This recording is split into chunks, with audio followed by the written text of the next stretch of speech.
রোদের অস্থির লাগছে খুব। একটা দিন কেটে গেল, একবারের জন্য ফুলকে সে দেখেনি। যতই অভিমান থাকুক, ফুলকে দেখার জন্য তার মনটা আকুপাকু করছে। 6 বছর যাবৎ ফুলকে দেখে না সে। সকালে নিজের ঘরে পেয়েও তাকায়নি। সারা দিন ঘর থেকে বেরই হয়নি। দুপুরে আর রাতে নিজের রুমেই খেয়েছে।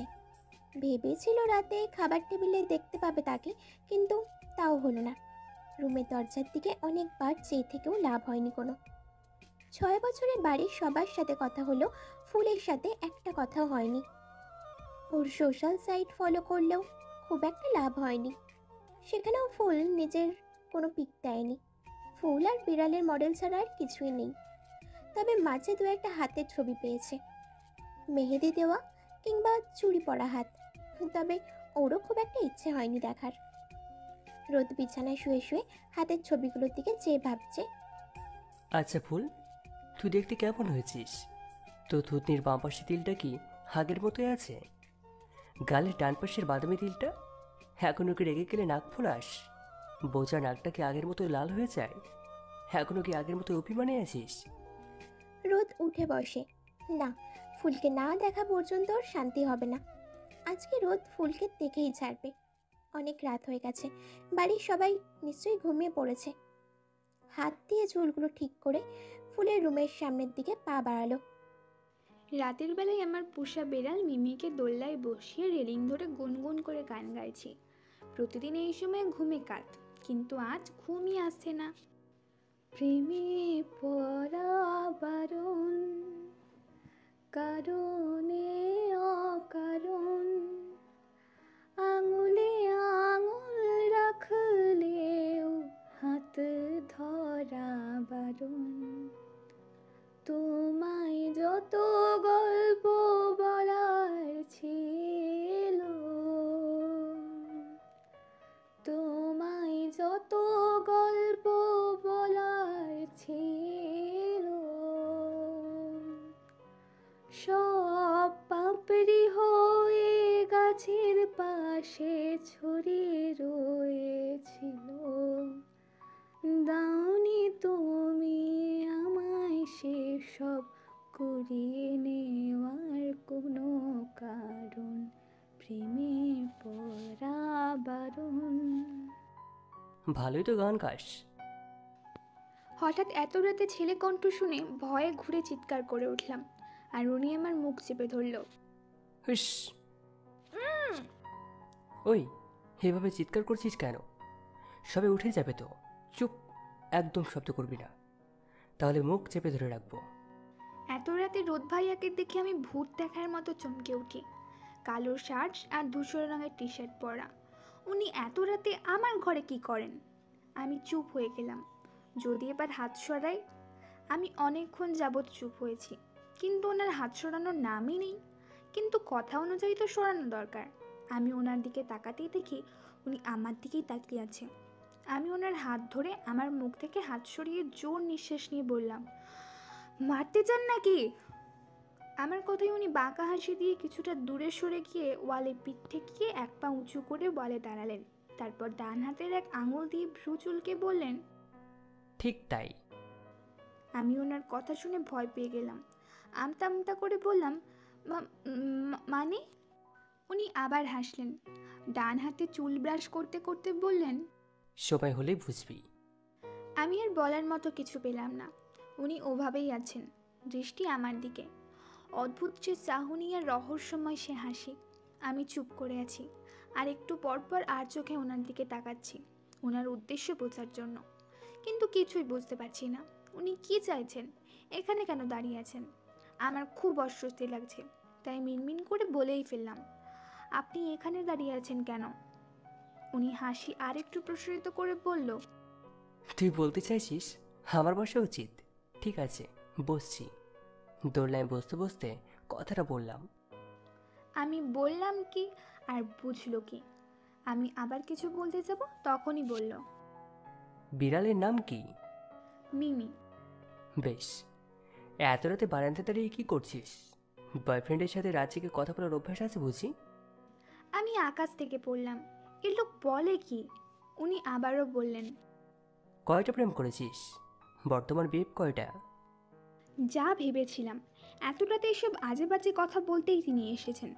জীবনে একটাও প্রেম করিনি। আর কয়টা? আর কি বললো? বর্তমানে বিএফ কয়টা? কয়টা মানে কি? একসাথে কয়টা বিএফ থাকে? ওনার নিশ্চয়ই 4-5টা জিএফ, তাই এসব বলছে। আপনি আমার রুম থেকে চলে যান প্লিজ, আমি ঘুমাবো।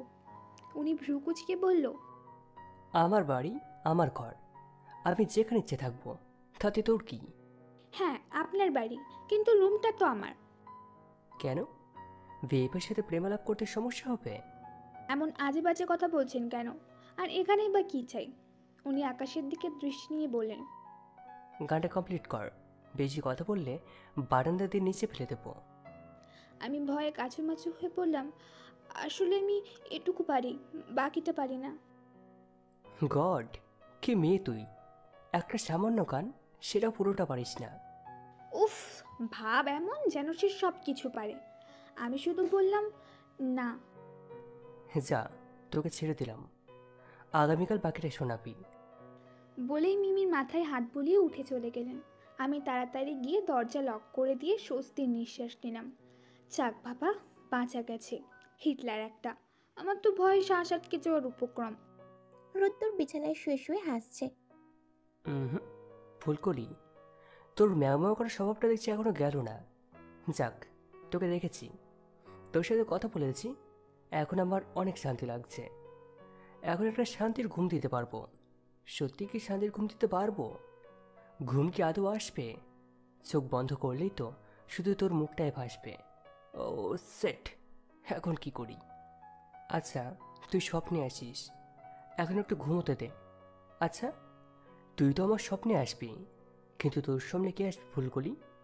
জানি না, তবে আমি সিঁড়ি পেয়ে অনেক উপরে উঠে গেছি। সেখান থেকে নামার রাস্তা আমার জানা নেই। তুই আমার জীবনের একমাত্র উদ্দেশ্য হয়ে গেছিস।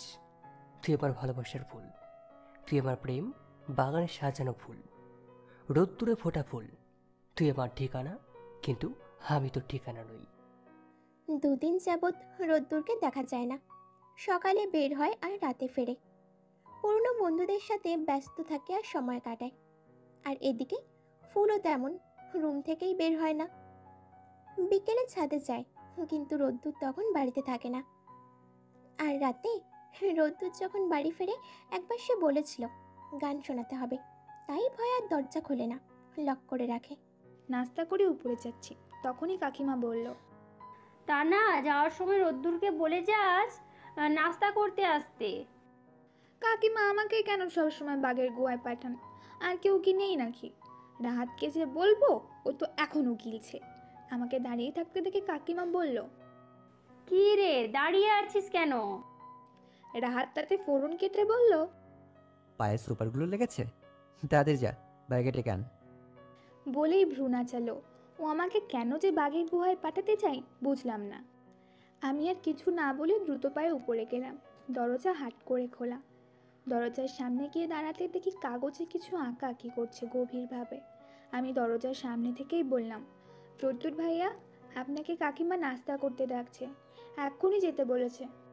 উনি আমার দিকে ভ্রু কুঁচকে চোখ পাকিয়ে তাকালেন। যেভাবে আমার দিকে দৃষ্টি দিলেন, মনে হচ্ছে আমি যেন অনেক বড় অপরাধ করে ফেলেছি, আর এই হিটলার আমাকে কাঁচা চিবিয়ে খাবে। ভয়ে আমার কলিজা শুকিয়ে যাচ্ছে। আমি উল্টো হাঁটা দিতে যাব, তখনই বলল, একদম না, ভালো চাস তো ভিতরে আয়। আমি ভয়ে ভয়ে ভিতরে গেলাম। তারপর আমি ওনাকে কি বলেছি তা মনে মনে আওড়াচ্ছিলাম। আমি বলেছি, রোদ্দুর ভাইয়া, আপনাকে কাকিমা নাস্তা করতে ডাকছে, এক্ষুনি যেতে বলেছে। কই, আমি তো ভুলভাল কিছুই বলিনি। তবু আমার দিকে এভাবে কেন তাকালেন? উনি মোটা পেজে একটা বিল্ডিংসের নকশা করছে। উনি ফিজিক্সের স্টুডেন্ট ছিলেন, তাই এসব করছে। আমি দাঁড়িয়ে থেকে কি করব? আবার বললাম, রোদ্দুর ভাইয়া। উনি এবার আমার দিকে মনোযোগ দিলেন। বাহ, আগে তো রোদ বলতি, আর এখন রোদ্দুর। আগে তুমি বলতি, আর এখন আপনি। আমি ওনার ভ্রু কুচকানোর কারণ বুঝে উত্তর দিলাম, দেখুন, ছোট থাকতে উচ্চারণ করতে সমস্যা হতো, তাই আপনি বলেছিলেন রোদ বলতে, তাই বলেছি। আর বলতে বলতে অভ্যাস হয়ে গিয়েছিল, তাই 12 বছর বয়স পর্যন্ত তাই বলেছি। কিন্তু যেহেতু উচ্চারণ করতেই পারি, তাই সঠিক নামে ডাকাই উচিত। উচ্চারণ তোর আজ শিখিস নি, আমি দেশে থাকতে শিখে গিয়েছিলি। ওই যে বললাম অভ্যাস হয়ে গিয়েছিল, তাই 12 বছর বয়স পর্যন্ত বলেছি। তাই এখন হঠাৎ অভ্যেস পরিবর্তন করার কারণটা কি? তখন ছোট ছিলাম তাই বুঝিনি, এখন তো বোঝার মতো যথেষ্ট বয়স হয়েছে তাই অভ্যাস চেঞ্জ করেছি। উনি দাঁতে দাঁত চেপে বললেন, হ্যাঁ, বড় হয়ে গেছিস, অনেক বড়। তাই তো বিয়ে করার জন্য দিন রাত নাচছিস, ফালতু মেয়ে একটা। ওনার কথা শুনে মেজাজ দুম করে খারাপ হয়ে গেল। কিছুটা রাগ নিয়ে বললাম, আমাকে নাচতে দেখেছেন? আমি কোথায় নাচছি? আসার পর থেকেই আপনি আমাকে যা নয় তা করে বলছেন। কেন বলছেন এসব? উনি আমার দিকে রাগের দৃষ্টিতে কিছুক্ষণ চেয়ে রইল, তারপর দাঁতে দাঁত চেপে বলল, তোর দেখছি অনেক সাহস হয়ে গেছে, আমার সাথে ভাবে কথা বলছিস? তুলে আছাড় মারবো, বেয়াদব মেয়ে কোথাকার। তখনই কাকিমা ঘরে ঢুকে বলে, কি রে তুই, তা না তোকে বললাম রোদ্দুরকে ডেকে দিতে, আর তুই এখানে গল্প জুড়ে দিয়েছিস। হাই আল্লাহ, আজকে আমার রক্ষা নেই। দুজনেই আজকে আমাকে বাড়ি পেয়েছে। রোদ্দুর ভাই কি বলবে কে জানে। উনি কাকিমাকে উদ্দেশ্য করে যা বলল তা শুনে আমি রীতিমতো অবাক। রোদ্দুর ভাইয়া হঠাৎ শান্ত হয়ে গেল আর শান্ত গলায় বলল, মা, ওর কোনো দোষ নেই, আর ও আমার গল্পেও জোটেনি। ও তো সে কখন থেকে বলছে যাওয়ার কথা, কিন্তু দেখছই তো কাজ করছি, এটা কমপ্লিট না করে যেতে পারছি না। আর ওকে আমি দাঁড় করিয়ে রেখেছি, কারণ আমার কিছু জামা কাপড় ময়লা হয়েছে, আর সেগুলো যেন ও তোমাকে দিয়ে দেয় ওয়াশ করার জন্য। ও আচ্ছা, দে, কই তোর জামা কাপড়?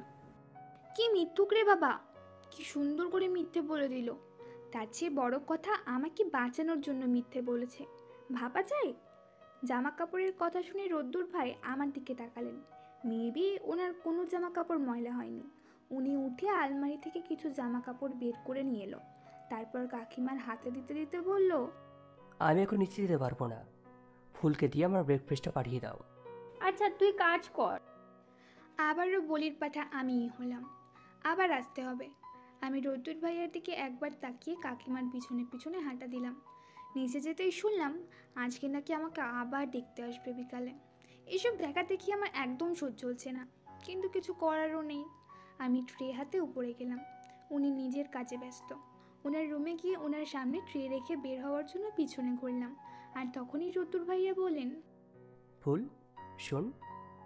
এই বাড়িতে আমাকে মা আর বাবাই ছাড়াও আর একজন আমাকে ফুল বলে ডাকে, আর তিনি হচ্ছেন ইনি। কিন্তু ওনার মুখে ফুল নামটা আমার একদম সহ্য হলো না। বদলে যাওয়া মানুষের এ নামে ডাকার কোনো অধিকার নেই। এমনিতে দেখতে আসবে সেটা নিয়ে মন খারাপ, তার উপরে এমন বিহেভ, আমার রাগ উঠে গেল।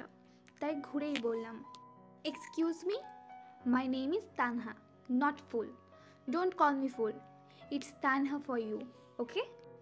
উনি চোখ মুখ শক্ত করে আমার দিকে তাকালেন। মনে হচ্ছে এক্ষুনি মানুষ থেকে ভ্যাম্পায়ারে পরিণত হবে। হাত দিয়ে বড় বড় নখ বের হবে, মুখ দিয়ে ধারালো বড় দাঁত বের হবে, মাথা দিয়ে শিং আর ভয়ঙ্কর চোখ, বিশ্রী চেহারা। তারপর আমার ঘাড়ে কামড় দিবে। উফ নো, তানহা বেবি, বাঁচতে চাইলে পালা। আমি আর এক মুহূর্ত অপেক্ষা না করে উল্টো দৌড় দিলাম। পিছন থেকে ডাকছে। রাগী গলায় চিৎকার করে উঠল রত্তুর ভাইয়া। ফুল, দাঁড়াও বলছি। আমি সেটা পরোয়া না করে রুমে গিয়ে দরজা লক করে দিলাম। আজ আর রুম থেকে বেরোবো না, তাহলে আমার আর হাড্ডি কুড্ডি কিছুই থাকবে না। শাড়ি পরে সাজগোজ করে সং সেজে আবারও পাত্রপক্ষের সামনে বসে আছি।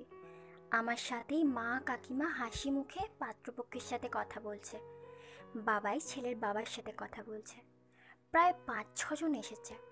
আমাকে মহিলাগণ বিভিন্ন প্রশ্ন করছেন। প্রশ্ন কমন পড়লে উত্তর দিচ্ছি, নয়তো চুপ করে থাকি। আর যখন চুপ করে থাকি তখন পাশ থেকে মা আর কাকিমা উত্তর দিচ্ছেন। রোদ্দুর ফোন টিপতে টিপতে সিঁড়ি দিয়ে নামছে। হঠাৎ ড্রয়িং রুমে এত মানুষ থেকে কৌতূহলবশত এগিয়ে গেল। সেখানে ফুলকে শাড়ি পরে বসে থাকতে দেখে বুঝতে পারলো তার ফুলকপিকে পাত্রপক্ষ দেখতে এসেছে। পাত্রকে দেখার জন্য আরও সামনে এগিয়ে গেল। সেখানে প্রায় 26-27 বছরের ব্লু শার্ট আর ব্ল্যাক জিন্স পরা হ্যান্ডসাম দেখতে একটা ছেলে পেল। বুঝতে পারলো এর জন্যই ফুলকে দেখতে এসেছে। রোদ্দুর মুচকি হেসে মনে মনে বলছে, ফুলকলি, তোর জন্য তো খুব হ্যান্ডসাম ছেলে এসেছে, কিন্তু আফসোস হে ছেলে তোর কপালে নেই। তুই আমার হবি না তো কারোরই হবি না। হ্যাঁ, আমি বেঁচে থাকতে তোর এ জীবনে বিয়ের ভুল ফুটবে না। আমি রেদওয়ান রোদ্দুর, তোর রোদ ভাইয়া। এই রোদের উত্তাপে তুই ঝলসে যাবি, পুড়ে যাবি, বিয়ে তোর হবে না। বলেই বাঁকা হেসে নিজের কাজে গেল। রুমে এসে তাড়াতাড়ি শাড়ি চেঞ্জ করে নিলাম। শাড়ি পরা যে কি কষ্টকর, মানুষ কিভাবে ক্যারি করে। আমার অনেক খুশি লাগছে এবারেও বিয়েটা হচ্ছে না, কারণ আমি আর চোখে ছেলেকে দেখেছি। ছেলে মাশাল্লাহ অনেক সুন্দর, যথেষ্ট ভদ্রলোক মনে হলো, আগেরটার মতো হ্যাবলা না। ছেলে পেশা একজন ডাক্তার। এত ভালো পাত্র আমাকে কেন পছন্দ করতে যাবে, যার নিজের কোনো ফ্যামিলি নেই? দেশে কি মেয়ের অভাব? যাক, এই খুশিতে আইসক্রিম খাওয়া যাক। সন্ধে নেমে এসেছে। আমি নিচে গিয়ে ফ্রিজ থেকে একটা আইসক্রিম বক্স নিলাম। নিয়ে উপরে যাব, তখনই মায়ের ডাক। ফুল, উপরে যাচ্ছিস? হুম। হাতে কি আইসক্রিম? বেশি খাবি না কিন্তু, ঠান্ডা লেগে যাবে। আচ্ছা। জামা কাপড়গুলো নিয়ে যা না, রোদ্দুরের ঘরে রেখে যাস। তুমি গিয়ে দিয়ে এসো। জানিস না আমার কোমরে ব্যথা, সিঁড়ি বইতে কষ্ট হয়। হায় খোদা, আজ নিজের মাও আমাকে জমের ঘরে পাঠাচ্ছে। আমাকে পেলে আজ আস্ত গিলে খাবে। সকালে তো পালিয়েছিলাম। আল্লাহ, আমাকে বাঁচাও। বিড়বিড় করতে করতে ভাঁজ করা জামা কাপড়গুলো নিলাম। আইসক্রিম বক্স আর জামা কাপড় একসাথে নেওয়ার সমস্যা হচ্ছে। আমি গুটি গুটি পায়ে ওনার রুমের সামনে গিয়ে দরজা খোলা পেলাম। দরজার সামনে থেকে ভিতরে চোখ বুলিয়ে কাউকে দেখতে পারলাম না। যাক বাবা, ভিতরে কেউ নেই। জামা কাপড়গুলো রেখেই দৌড় দিব। ভিতরে গিয়ে জামা কাপড় বিছানায় রাখতেই ওয়াশরুমের দরজার খট করে খুলে রোদ ভাইয়া বের হলো। শার্টের নিচের বোতাম লাগাতে লাগাতে বের হচ্ছে। সম্ভবত শাওয়ার নিয়েছেন। আমাকে দেখে তাড়াতাড়ি করে নিজের শার্টের বোতাম লাগালেন। আমার ওনাকে দেখে লজ্জা শরম কিছুই লাগছে না। আমি আগেও যেভাবে তাকিয়েছিলাম এখনও সেভাবেই চেয়ে আছি, অবাক চোখে। উনি ধমক দিয়ে বললেন, তুই আমার রুমে কি করিস? নক করে ঢুকতে হয় সেটা কি জানিস না? আর এইভাবে চেয়ে আছিস কেন? কোনোদিন ছেলেদের শরীর দেখিসনি? আমি ওনার কথায় লজ্জা পেয়ে যাই। তারপর বলি, আমি মোটেও আপনার শরীর দেখছি না। আমি আপনার বুকে কিছু একটা দেখেছি। কি ছিল? উনি আমার কথা শুনে হয়তো ঘাবড়ে গেলেন, তবুও নিজেকে সামলে বললেন, আবার আমার শরীর দেখে ধান্দা করছিস? কিচ্ছু নেই। আমি যখন বলছি কিছু একটা ছিল, ব্যাস ছিল। আপনি এড়িয়ে যাচ্ছেন উল্টোপাল্টা কথা বলে। আর আমি এমনি এমনি আপনার ঘরে আসিনি, এই জামা কাপড়গুলো রাখতে এসেছি। রাখা হয়েছে, এবার যা, তাড়াতাড়ি যা। যাচ্ছি। তাড়াতাড়ি যাওয়ার জন্য ঘুরতেই পড়ে যেতেনি আর আমার হাত ফসকে আইসক্রিমের বাটি পড়ে যায় নিচে। জানি না কিভাবে খাপ খুলে যায়, আর গলে যাওয়া কিছুটা আইসক্রিম মেঝেতে পড়ে যায়। আমি ভয়ে ভয়ে ভাইয়ার দিকে তাকাই। ভাইয়া চোখ পাকিয়ে চেয়ে আছে। আমি ঢোক গিলে ভয়ে ভয়ে বলি, এক্ষুনি পরিষ্কার করে দিচ্ছি, হাত ফসকে পড়ে গেছে, ইচ্ছে করে করিনি। ভাইয়া বললেন, এখন তুই এই রুম থেকে বের হ। তুই না যাওয়া পর্যন্ত শান্তি পাচ্ছি না, তোকে সহ্য হচ্ছে না। দরকার হলে আমি পরিষ্কার করে নেব, তবুও যা, দূর হ এখান থেকে। আমি ওনার কথায় অপমানিত বোধ করলাম।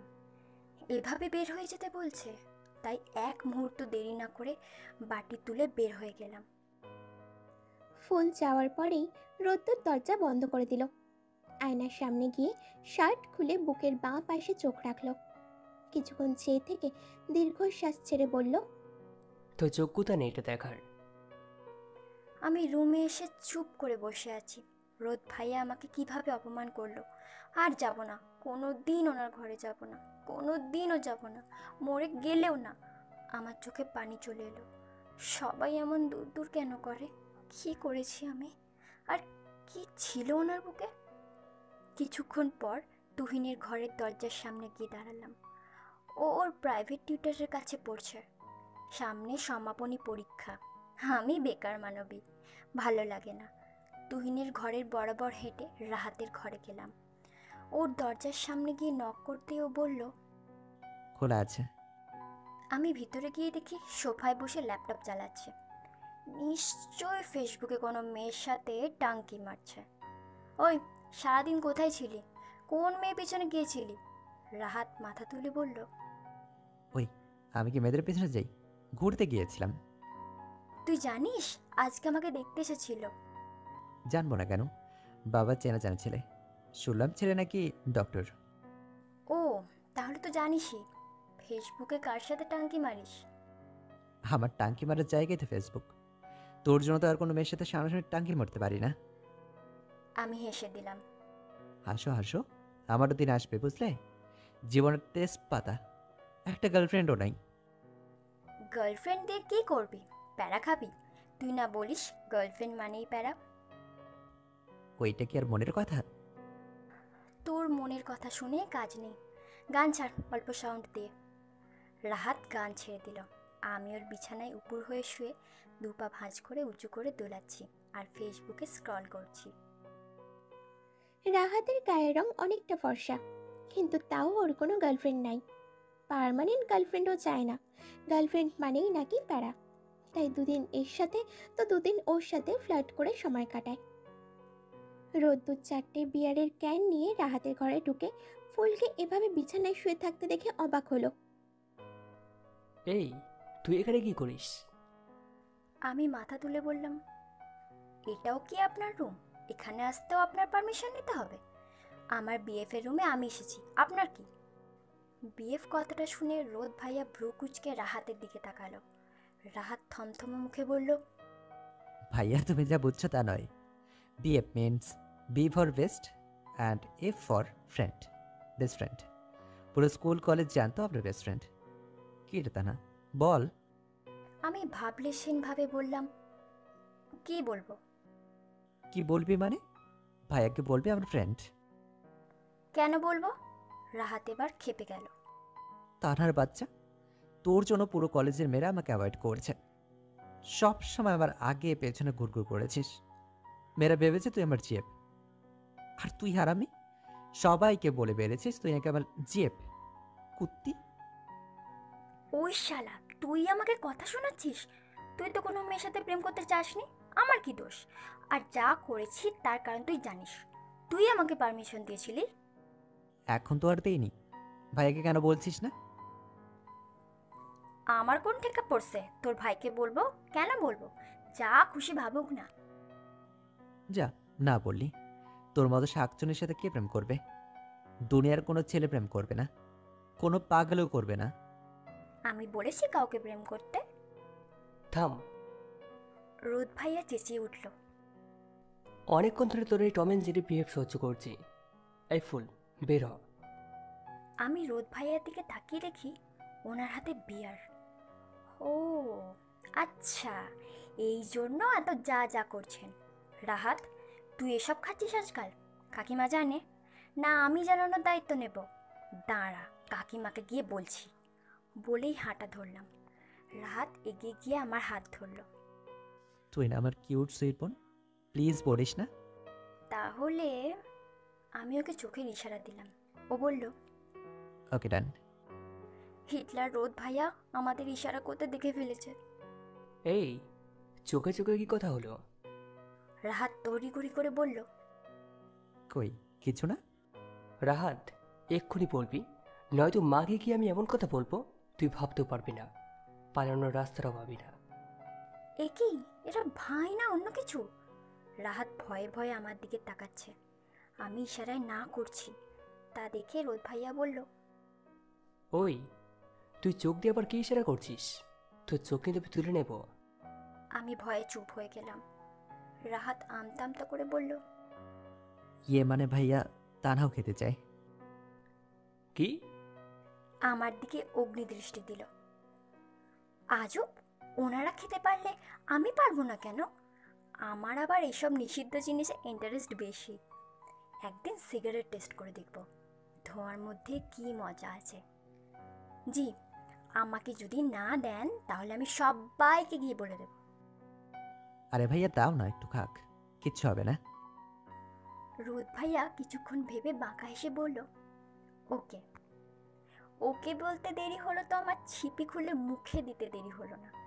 মুখে নিতেই দেখি কি বিশ্রী গন্ধ, গিলতেও পারছি না, ফেলতেও পারছি না। মুখে নিয়ে ওয়াশরুমে গিয়ে ফেলে দিয়ে বমি করে ফেললাম। ছি, গন্ধে আমার জান বেরিয়ে যাচ্ছে, পেটের ভিতর কেমন লাগছে। আমি ওয়াশরুম থেকে হাসির শব্দ পাচ্ছি, তার মানে দুই ভাই মিলে হাসছে। আমার জান যায় যায় অবস্থা, আর ওরা মজা পাচ্ছে। রোদ ভাইয়া ইচ্ছে করে এমন করেছে, এই জন্য উনি এভাবে হেসেছিল। বজ্জাত ছেলে। আমি ওয়াশরুম থেকে বের হয়ে দেখি ওরা এখনো হাসছে। আমাকে দেখে ওদের হিহি বেড়ে গেল। আমি চিৎকার করে বললাম, রাহাতের বাচ্চা, আমি এক্ষুনি নিচে যাচ্ছি, কাকাই কাকিমাকে সব বলছি। রাহাত গিয়ে দরজা বন্ধ করে বলল, ওকে, সরি সরি, তুই তো খেতে চাইছিলি। চেয়েছিলাম, কিন্তু তুই তো জানতি, স্পেশালি রোদ্দুর ভাইয়া জানতো আমি সহ্য করতে পারবো না, তাই দেওয়ার সময় ওভাবে হেসেছিল। তোর ভাইয়াকে বল সরি বলতে, নয়তো আমি নিচে গিয়ে বলবো তোরা দুই ভাই মিলে ড্রিঙ্ক করেছিস আর আমাকে কোল্ড ড্রিঙ্ক বলে খাইয়েছিস। রাহাত মাথায় হাত দিয়ে বলল, আল্লাহ, তুই কি মিথ্যুক রে।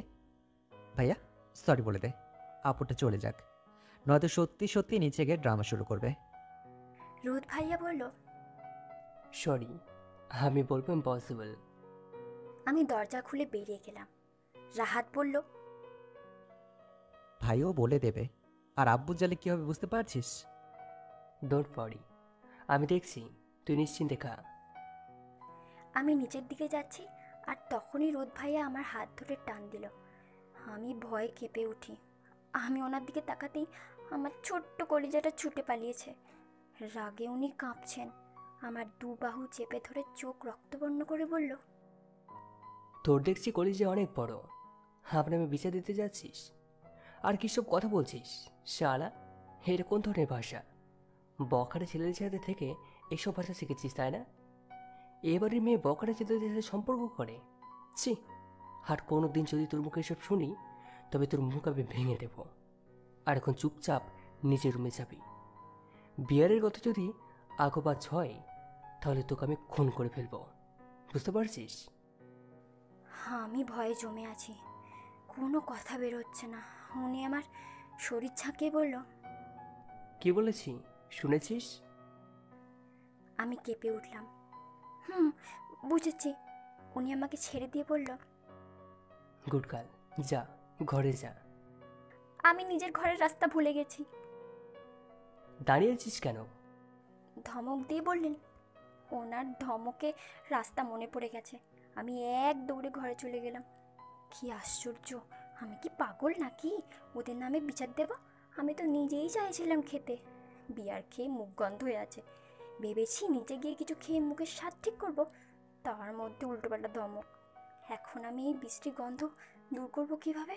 উফ, আইসক্রিম বক্স কই গেল? আইসক্রিম বক্স হাতে নিয়ে দেখি ঠান্ডা পানি হয়ে গেছে।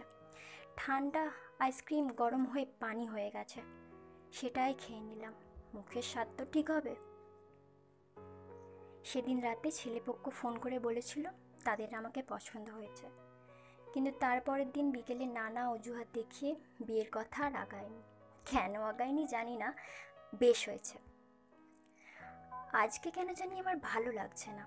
একবার উপরে যাচ্ছি, আর একবার নিচে, আর একবার ছাদে, একবার রুমে, তুহিন স্কুলে, রাহাতের বাড়ির বাইরে, বাবাই কাকাই তাদের বিজনেস মার্কেটে। আমার ভালো লাগছে না। রোদ ভাইয়ার ঘরেও কয়েকবার উঁকি ঝুঁকি দিয়ে এসেছি। বেহায়া, আমি বড় বেহায়া। নয়তো এত কিছু বলার পর ওনার ঘরেই উঁকি দিই। ওনার ঘরের দরজার সামনে একটা কাগজ পড়ে থাকতে দেখি। গিয়ে তুলে দেখি তাতে একটা লাভ লেটার।